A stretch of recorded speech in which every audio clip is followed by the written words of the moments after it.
প্রথমে হুজুরদের অবস্থার পরিবর্তন করতে হবে, টাকা পয়সায় তারা সলভেন্ট হতে হবে। রাখো তোমার ইমামতি, প্রয়োজনে ইমামতি করবো না, কিন্তু হক কথা বলা ছাড়বো না। কেন বলতে পারেন না? বলতে পারবেন না তো। বেশিরভাগ হুজুর, বেশিরভাগেরও বেশিরভাগ লজিং খায়, ইমামতি করে চলে, মুয়াজ্জিনি করে চলে।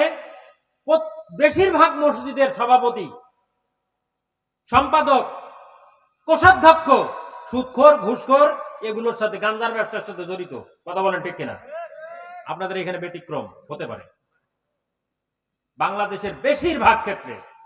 তা আমি যদি আজকে সুদের বিরুদ্ধে ওয়াজ করি, কালকে আমার বেতন থাকে না, পেটে যদি না যায় তাহলে ইমামতি থাকে না, বউ বাঁচাইতে হবে, বাচ্চা বাঁচাইতে হবে। তাই ওই জন্য সঠিক কথা আর বলতে পারে না। আমাকে বলতেছি আগামী বছর আপনারা দাওয়াত নাও দিতে পারেন। এইখানে অনেক মানুষ আছেন, অনেকে ভাববে না হুজুরকে দাওয়াত দেওয়া দরকার, কারণ হক কথা বলে। আবার অনেকে ভাববে না এইরকম হুজুর দাওয়াত দেওয়া যাবে না, ওরে বাবা আমার বিরুদ্ধে ওয়াজ করে গেছে। কি বলেন? খারাপ লাগতেছে? বিরক্ত হচ্ছেন আপনারা?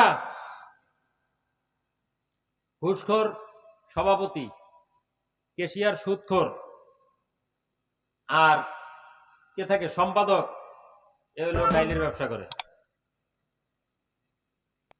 কেমন করে কথা বলবে? কথা বলার কোনো সুযোগ আছে?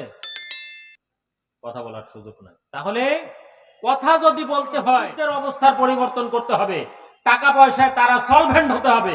রাখো তোমার ইমামতি, প্রয়োজনে ইমামতি করবো না, কিন্তু হক কথা বলা ছাড়বো না। কথা বলেন ঠিক কিনা?